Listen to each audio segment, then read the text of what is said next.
So was this solution less expensive than just say like trying to figure out that I need to make my rectangle, 50 pixels longer? Yeah, so the other choice was, let me uncomment this code so people can see what you're saying. The other thing that you could try to do is you could try to get tricky and make this rectangle longer and this rectangle longer so that they perfectly abutted.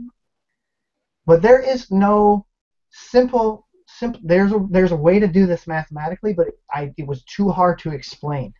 If you think I'm having trouble explaining divide by the square root of 2, the math for calculating this, not easy to explain. Okay, it's not a factor of the square root of 2 anymore, and I said, you know what?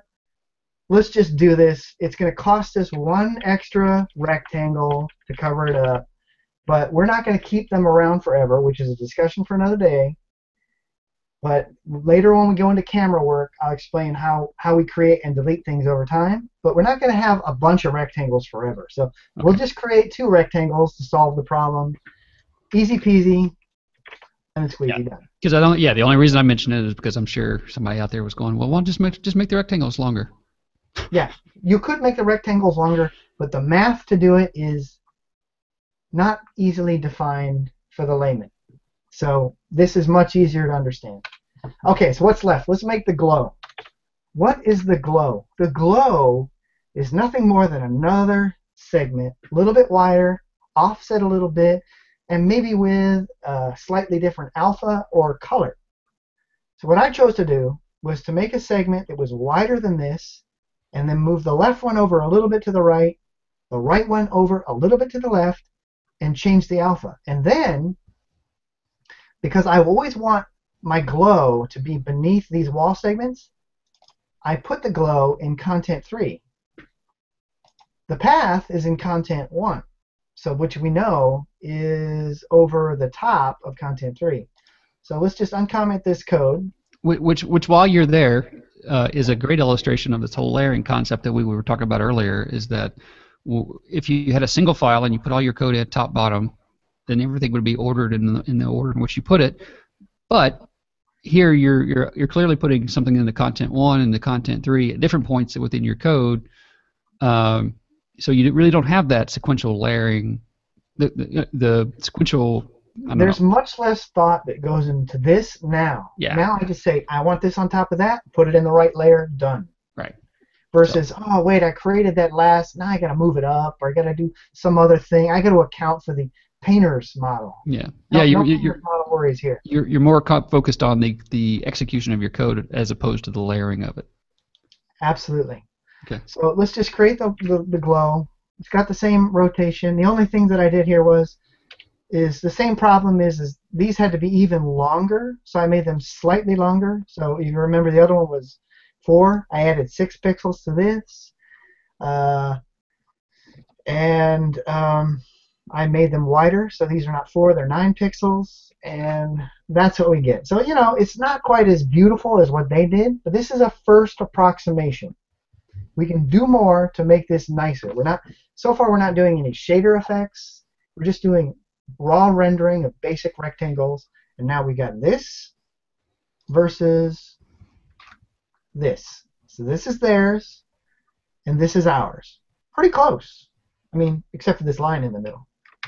So let's finish it off. Let's go ahead and make it the rest of the way like theirs. So whoops, I'm just closing all the wrong windows here. What's left? Well, we forgot the physics bodies. So for now, I'm just going to add generic physics bodies to left wall and right wall. I'm going to make them static, and I'm not going to give them any other arguments today.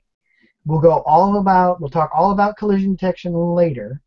I just want to show you and make sure that the hybrid rendering is on. If you go into main Lua, there's a line here on line 36 to render hybrid, and what this will do is it'll show us the rectangle. It'll also show us a little bit of physics information when it renders. Let me get back to the wall.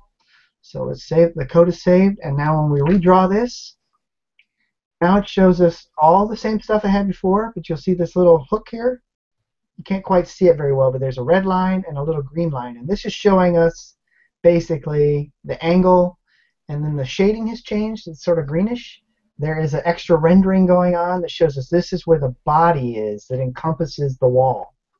So now we know. I know from experience, but just looking at this little red line is saying, yep, that is oriented correctly. I can see the outline is perfectly overlapping. Now I have a hallway with physics going on. Done.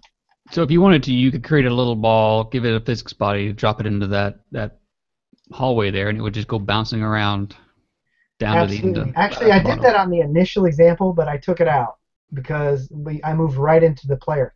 Yeah. So there's still one thing that's wrong with this. This hallway, okay, here's the beauty of this. We're done. That's it. That's the function we need to draw segments from here on. In fact, as you can see, we drew one segment, then we drew another one, and another one. And all we did was took the value of the function returned, passed it in to the next call, and it created the segment in the right location. So, we should probably turn off that center line, actually. Let's go ahead and do that. So 56, 57, I basically stopped drawing the line. And that was just a guideline for our conversation, is that correct? Just a guideline for the conversation, not something you needed. What else is left? If we look at this, this isn't quite right. It's great for a demo, but it's not what is shown in the game.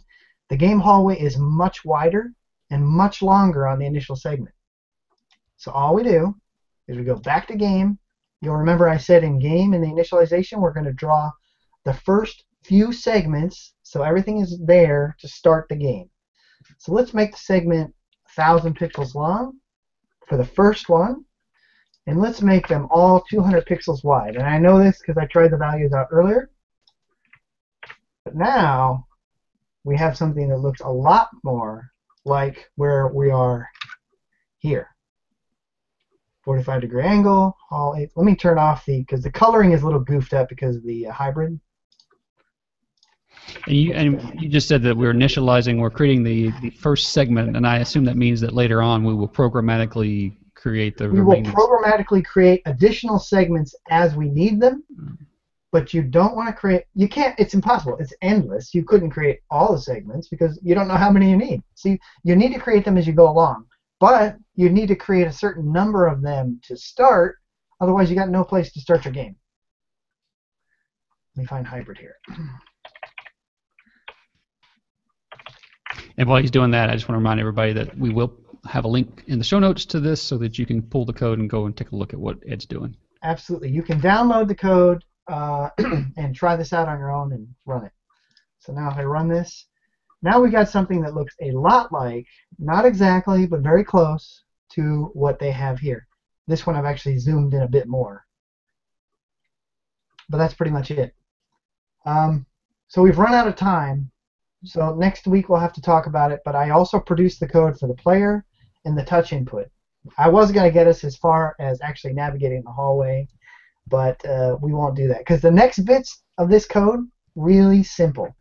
Really simple. This is like the hardest thing. Okay. The only other thing that's going to be on this level of difficulty is generating more segments dynamically, but it's pretty easy. So once you figured out how to draw the hallway, letting the cat out of the bag on this project, most of the work is done as far as figuring out difficult math.